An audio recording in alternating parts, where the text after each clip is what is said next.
What is happening here? Alright. So your underlying energy being the five of wands, it's definitely a red flag. But the thing is what kind of the good thing is that kind of, and I say kind of, only because I don't see the five of swords or nine of swords anywhere, so I don't see any real serious like cutthroat arguments or fighting here. But there are some, some inner turmoil. There are some turmoil, maybe even outside, projected from yourself and your own turmoils that you have about yourself, right? So your triggered self is going out and you're experiencing the triggers that you're experiencing in your physical world. And that can, us being spiritual creatures, that is one of the craziest things that I've noticed being a reader myself and going out and doing things, is that my triggers will follow me everywhere if it's out my head. So I feel like the thing is that's coming up, the reason why the Five of Swords is coming up, Five of Wands is coming up right now is because there's a lot of inner turmoil. Let's see what's underneath here. Yeah. About your independence, about your self-worth, about your value. And even though you guys may put yourself in a very, comfortable place, and it's very, it's a fortress pretty much, because the Nine of Wands, in my opinion, Nine of Pentacles is a fortress in my opinion, because you put yourself in a very comfortable place. It's isolated, it's nobody around, and it can be very lonely, it can be very boring, and that sort of boring energy, that boredom energy can kind of make you kind of feel kind of crazy, or kind of drum up some stir craziness. Gemini, you're socialites. You're not necessarily, you have, some of you guys are also very introverted. You guys have that twin of you that needs that time and space alone. But that isolation can honestly drive you nuts as well. You know what I mean? So you kind of like have to find a balance of both. And right now, that Five of Wands is the struggle of finding what you need in regards to being around people, being in a productive air environment, at the same time having that time and space to yourself, and being supportive and empowering, and not suffocating and isolating. You know what I'm saying? So show that you care coming up as the heart of the reading. It really talks about expressing your love, expressing yourself, being more present in the moment, being more present with the people that you love, and not allowing your mind to kind of draw you back, or to keep you from being present with the things that with the people that you love and the time that you want to spend with them.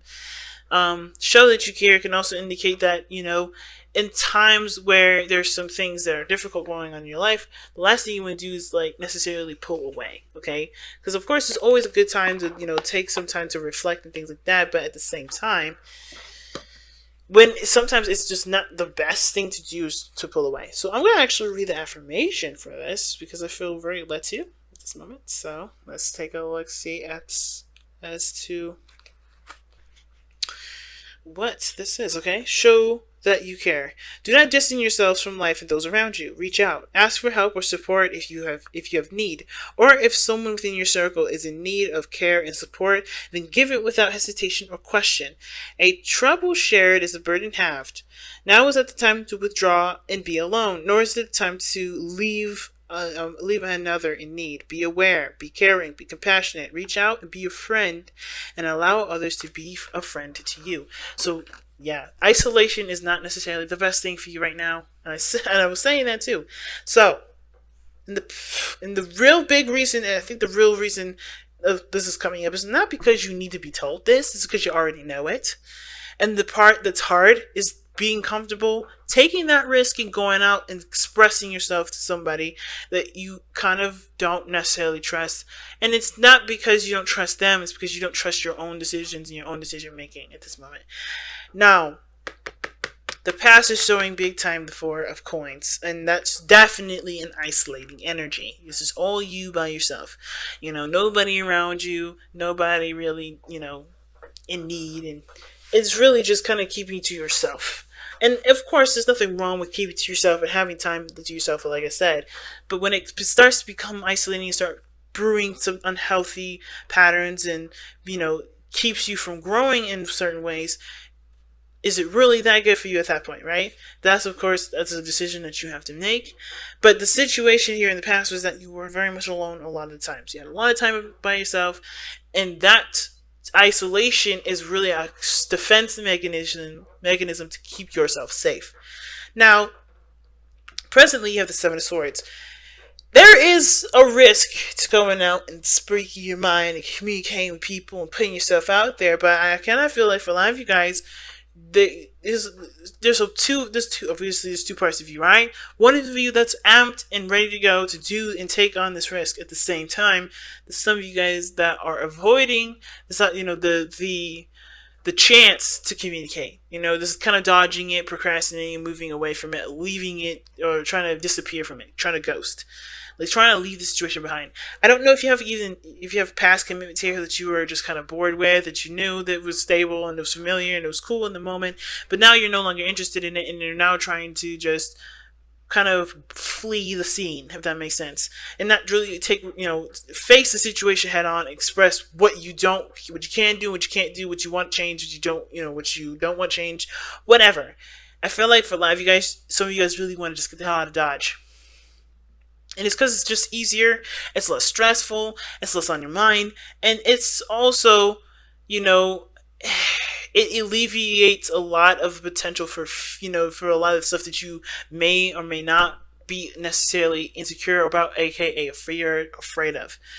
So at the same time, I feel like I said, a lot of you guys know that you guys spend too much time by yourselves, spending too much time alone, and that sort of stepping outside your comfort zone is something that you guys are doing at this moment, or doing because you have to do something differently, because staying on your own is driving you up the wall, right? That stir crazy kind of energy, you got to do something differently. Some of you guys are trying to avoid the situation, some of you guys are doing it, or some of you guys are actually at a standstill at this moment and understand there is a opportunity to do something, but you're torn between running away or just facing the facts, or facing the music, and that is always a hard one. And there's no right decision to make because the moon is in your external energy. Now, what your future is showing here is the Eight of Pentacles. Now, this is actually not a bad card to get, because this also talks about working on something that's real, that you can see, that's tangible. Putting your focus into something that's productive, that's constructive, that doesn't necessarily bring you down, right? Focusing on things that build you up, focusing on things that benefits you, right? That works on your partnerships, that works on your relationships, that works on your path, whatever that may be. So I do see that, this risk taking that you guys are taking, because you know that being alone is necessarily not good for you right now. Going after something and going for a goal is conductive. At least it's working on something, and it's productive, and it's improving. It's not improving. I'm trying to find the right word. It's encouraging growth. It's encouraging changes. And even though the changes are intense, it's worth it, because you're done being at this place where you don't have anything going on, where it's just safe, and there's no real, brain teasers, nothing stimulating. Geminis, you're all about the mind and all about the conversations and thinking, and nothing stimulating you can drive you crazy. And I feel like you guys are aware of that, and you already know. That's why you're already taking the steps to go ahead and just make something happen. Some of you guys are avoiding it because even though you want that stimulation, it's still a little scary to deal with something that can make some serious changes in your life, that you don't even necessarily believe in yourself to carry through with. But I see in the Eight of Coins, and I think that if you just do it, you can do it, instead of thinking so hard about it and not doing it. You know what I'm saying? Now, your best path to follow is the Six of Coins. Like I was saying, there's nothing wrong with being alone, but the problem is that there's always an overindulged portion of each of either one, right? Some of you guys may not spend a lot of time with yourself. Some of you guys may spend too much. It's got to find a balance here. It's never about, hey man, you got to stop being by yourself. You got to go all the way out and just splurge, just be socialite for like a good month until you burn out, and then do something else. I would never advise that. Never burn out. The Six of Coins is not talking about a burnout card. It's not a burnout card. It's saying, hey, to avoid burnout, balance your situation. Balance what you need. Figure out what you need now and what you need later. Or figure out what you need now and then kind of do it in moderation. kind of very temperance-y kind of energy I'm getting with the Six of Coins, even though that, the Six of Coins and temperance, they don't necessarily mean the same thing. But the Six of Coins does talk about balancing what you need. You're going to need time alone, and you're going to need time to be out with friends and family, and or to have a time where you're either with an environment that either is very competitive, or be in an environment that's allowing you to at least think outside of the box, so that way you can feel like you're doing something productive and not kind of either isolating yourself or like spreading yourself thin. A balance is necessary, especially when you are in a position where you're not sure about who you are, or if you're full of anxieties, and it's good to just find a balance of time away and time to play. Find a balance of time to work and time to relax. Figure out what that balance is for yourself, because everybody's got their own flow. Now, your external energy, as we already talked about, with the moon. In the sense that the Seven of Swords coming up here, there's some secrets that I'm seeing here. This can indicate secrets.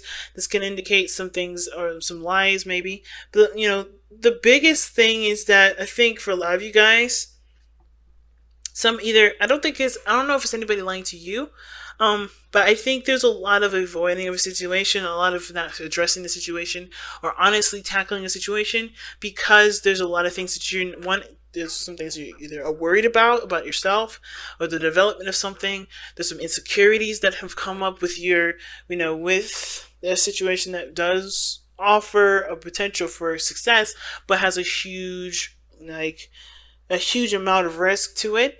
But I also kind of get the sense of there not being true, honest communication between someone that you care about, because you're not quite sure if the situation will actually work out if you completely be honest with the person that you're trying to communicate with. Now, that's why showing what you care comes in. And it's hard to kind of lend that sort of trust onto somebody, because I see with the moon and the Seven of Swords, there's a little bit of trust issue there. But the situation, especially even the Nine of Swords, that's trust issues within the self. And of course, like I said, with decision making and your decision making, not really anybody else is affected by that. No one else hasn't even done anything to betray your trust. It just be that, it's just hard for you to make a decision about what's right for you at this moment, because either you've been out of the game for a while, you've been handling things yourself, or you just don't know if this is the right choice to communicate the darkness that you're constantly going through in your mind. Yes, it's important to do that. That's why the Six of Coins is coming up as your best help to follow. Give and then receive. You can't just give all the time and just not allow anybody to help you, right? It's one of those things, especially if you're battling a darkness within yourself. It's good to seek some help, talk to somebody that cares, or give that person the opportunity to care, instead of making the decision for them that they can't give you what you need, and shutting them down completely and avoiding the situation by just saying, no, nothing's wrong, no, everything's fine, no, I'm okay. It doesn't work that way, Jem. And I know it's easier just to be like, you know what? Instead of kind of having my fears come to life, I'm just going to avoid the situation 100%. It's easier to do that, but it does not fix the problem. It doesn't. You have to sort out what the situation is that's making you feel uncomfortable with being vulnerable with other folks, being vulnerable with people. Because you're vulnerable all the time. You're vulnerable even right now with yourself, and that's even uncomfortable. But because of how things are playing out, you know that the situation is not constructive for you. So you have to, of course, you understand that you have to figure out another way to do something differently, and that fortunately means tackling the fears and the insecurities that have been keeping you from saying things and keeping you from opening up and talking about stuff. You're going to take a risk here and communicate with somebody, and I feel like the reward will definitely depend on your faith. Do you have faith in that people do care about you? Do you have faith that you'll be able to work things through and after communicating? Do you honestly need anyone's real feedback or opinion or anything to be able to work through what you got going on? Maybe you just need a soundboard. Maybe you just need to talk about it with somebody. And that allows you to get the brain part of you going to figure out a solution so that way you can focus and work on it. It may not be that you need anybody at all. You just may have to, just allow yourself to just be honest with yourself in this very present moment about what's going on with you, and just be ready to work on those things to change that. Because I feel like y'all are ready to change it. It's just that the scariest part is to just admit that something's wrong. Because maybe you guys have been avoiding that problem or avoiding that fear for a long time. It's been easier that way, but it's not working anymore. That sort of strategy is not working anymore. So something else has to change. Now, your hopes and fears is the Nine of Swords, and I understand that you guys don't want to be depressed anymore, right? Misery always finds company. And I feel like, for a lot of you guys, you're done with it. You're done with feeling stressed out. You're done with feeling depressed. You're done with feeling like you're not doing enough, and and self-deprecating yourself because you're not doing enough for yourself to be able to be conductive. But you have to address what's happening. You're no longer allowing this secret or this lie that you've been either telling yourself or just trying to avoid, whatever it is. You have to become, you have to become clean with this. You know that this is no longer the opportunity to say, you know what, it'll be all right. I'll just keep, I'll just ignore it. It's affecting your physical life. It's affecting your stuff now. It's affecting your development. It started that a long time ago. It has been affecting your development for a long time ago. It's time to address what's wrong. Not because you should be ashamed of it. It's because, it's about allowing yourself to grow from it. Allowing yourself to finally be free from that bondage of fear. And your outcome is bravery. Your outcome is strength. And I believe it's going to require some serious bravery to overcome the things that you've gone through, to overcome the stuff that you've been suppressing, to address the things that you're suppressing, holding back, and not communicating with anybody, and allowing the people that care about you, that know that something's wrong with you. Because let's be honest, you guys are very transparent. Allowing the people in there to at least understand and know what's going on so they can help you. They can't do anything if you shut them out.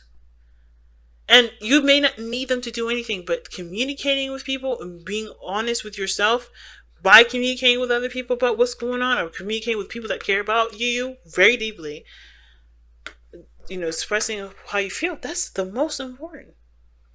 That's bravery, because you no longer allow the fear to bind you. You no longer let the fear dictate who and what you're going to be doing for the that day, or for so forth. You no longer let the fear continue to corrupt your growth. You allow yourself to have that faith. Take the leap of faith here, which I do feel like a lot of you guys are doing right now. Some of y'all are already doing this, and that's that bravery is coming through to go ahead and handle what needs to be worked on. Putting up that that endurance, taking on the work, and working things through it, having the patience to work through it. It's time to express what's been bugging y'all. It's time to talk about the darkness. Don't ignore it no more. It's not it's not gonna go nowhere. It's just gonna continue to continue to expand unless you shine some light on it. So let's go ahead and see what the surrender, the power surrender card comes up, okay?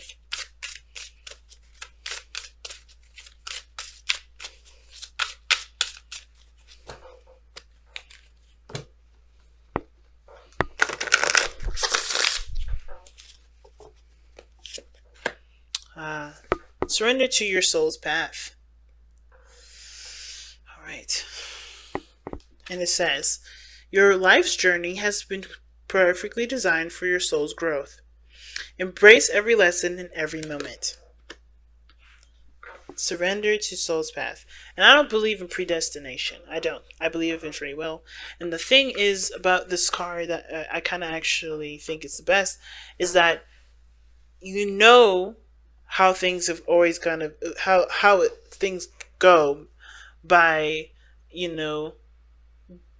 not just logic and common sense and keep, picking stuff together, putting stuff together, piecing stuff together, but by who you are. You can pretty much determine how the future is going to look because you already know who you are and how you are going to be with certain situations and how things have been. You can kind of determine, like, okay, if I don't do X, Y, and Z, I know I'm going to start feeling this way about myself. So start living by what you know, fam. Start accepting and knowing who you are and how you are with things and doing something to prevent the things that make you sad, depressed, make you really hard on yourself. Start changing those behaviors so that way you can feel better about yourself. Because you going back down a certain road is going to it's going to get you to a certain pattern. It's going to get you on a certain mind trip, right? Do the opposite. You know what to do now. You know what you need to change. You know who you are to that extent. And if you don't, it's time to really face it and start really focusing on doing something differently. Because surrendering to your soul's path isn't necessarily allowing yourself to kind of go down a deprecating road. It's about accepting who you are and knowing what you need to do to not to counter that, but to embrace it and to love it to the way that you can and apply the most amount of patience that you can.